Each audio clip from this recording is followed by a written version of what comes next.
កាលពីបុរាណកាលមានមហាក្សត្រមួយអង្គបានចិញ្ចឹមសត្វសេកមួយដែលមានពណ៌សម្បុររលើបរលោងល្អគ្មានពីរព្រះមហាក្សត្រសពព្រះទ័យនឹងសត្វសេកនោះខ្លាំងណាស់ថ្ងៃមួយព្រះអង្គក៏ត្រាស់សួរទៅសត្វសេកនោះមើលសត្វសេកតើឯងបរិភោគអីបានជាពណ៌សម្បុររបស់ឯងស្អាតម្ល៉េះគេទូបង្គំបានបរិភោគផ្លែស្វាយនៅព្រៃហែមពៀនបើបានបរិភោគហើយរូបចាអាក្រក់ប៉ុណ្ណាក៏ប្រែជាក្មេងស្អាតដែរព្រះអង្គបើអញ្ចឹងចូលឯងទៅប៉មយកឲ្យយើងមួយផ្លែមកថាតើពិតជាអស្ចារ្យដូចដែលពាក្យឯងនិយាយដែរទេលុះព្រឹកស្អែកឡើងសត្វសេកបានហើរសែនឆ្ងាយចូលទៅក្នុងព្រៃហែមពៀន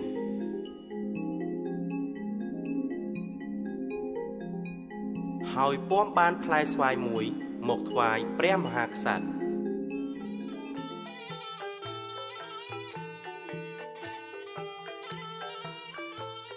ពិតជាអស្ចារ្យខ្លាំងណាស់ស្វាយនេះមានពិតប្រាកដមែនបើឯងបរិភោគពេលនេះបានក្មេងតែម្នាក់ឯងចុះចំណែកបុត្រមហេសីនិងញាតិវង្សានុវង្សតើពួកគេបានអីសោយបន្ទាប់ពីទ្រង់ព្រះតម្រិះរួចហើយព្រះអង្គក៏បញ្ជាឲ្យអាមាត្យយកស្វាយនោះទៅបណ្ដុះដាំតែជាអកុសលដើមស្វាយបានដុះចំពីលើរូងសត្វនេះដែលមានពឹសជាតិពឹសបានជ្រាបពេញដីហើយក៏ចូលទៅដល់ដើមស្វាយច្រើនឆ្នាំកន្លងផុតទៅស្វាយក៏ចេញផ្កាចេញផ្លែពេញដើមព្រះមហាក្សត្រក៏បញ្ជាឲ្យអាមាត្យទៅបេះផ្លែស្វាយមួយមកសោយ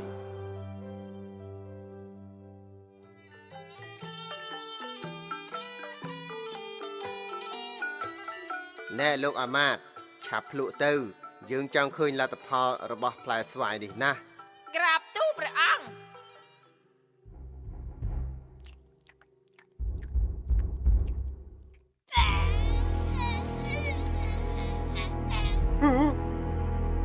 យើអាសេកចង្រៃ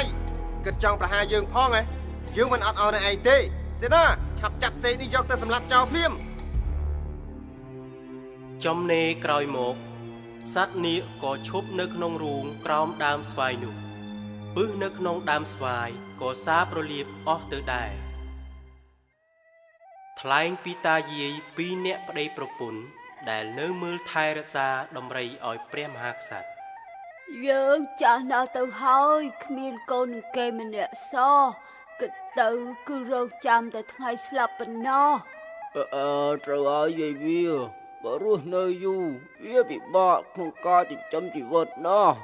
ដូច្នេះយើងគិតបេះស្វាយព្រះអង្គហូបអ្នកមួយទៅនឹងអាចស្លាប់ព្រមគ្នាគិតគ្នាស្រេចបាច់ហើយតាយាយក៏បេះស្វាយម្នាក់មួយមកបរិភោគបំរុងឲ្យស្លាប់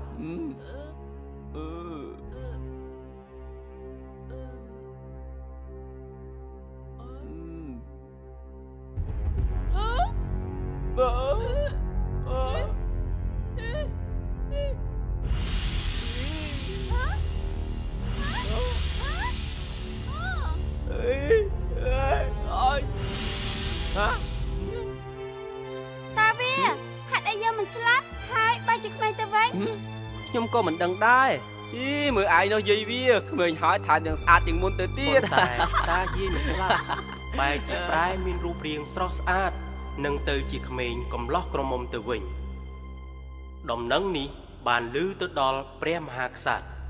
ព្រះអង្គក៏បញ្ជាឲ្យតាកំឡោះយាយក្រមុំទាំងពីរចូលគាល់មើលអ្នកទាំងពីរឆាប់ប្រាប់យើងតាមត្រង់មកតើអ្នកទាំងពីរជាអ្នកណាហេតុអីបន្លំខ្លួនធ្វើជាតាយាយអញ្ចឹងបើពិតព្រះអង្គទូបង្គំមិនហ៊ានកុហកព្រះអង្គឡើយពីរអ្នកទូបង្គំពិតជាតានឹងយាយដែលមើលដំរីឲ្យព្រះអង្គមែនក្លោបធំពួកឯងហ៊ានកុហកយើងផងហ៎មិនអាចទៅរួចឡើយតែពួកឯងប្រែជាក្មេងនោះកាលពីមុនយើងបានពិសោធន៍ផ្លែស្វាយនេះរួចហើយសូម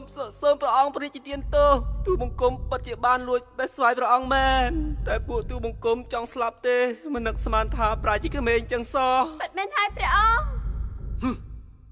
សេនាឆាប់ទៅបេះផ្លែស្វាយនោះមកព្រះរាជាក៏បញ្ជាឲ្យអាមាត្យយកស្វាយនោះមកចែកឲ្យនាមមន្ត្រីម្នាក់មួយចំណិតបរិភោគឃើញថាដោយតាកំឡោះយាយក្រមុំនិយាយមែន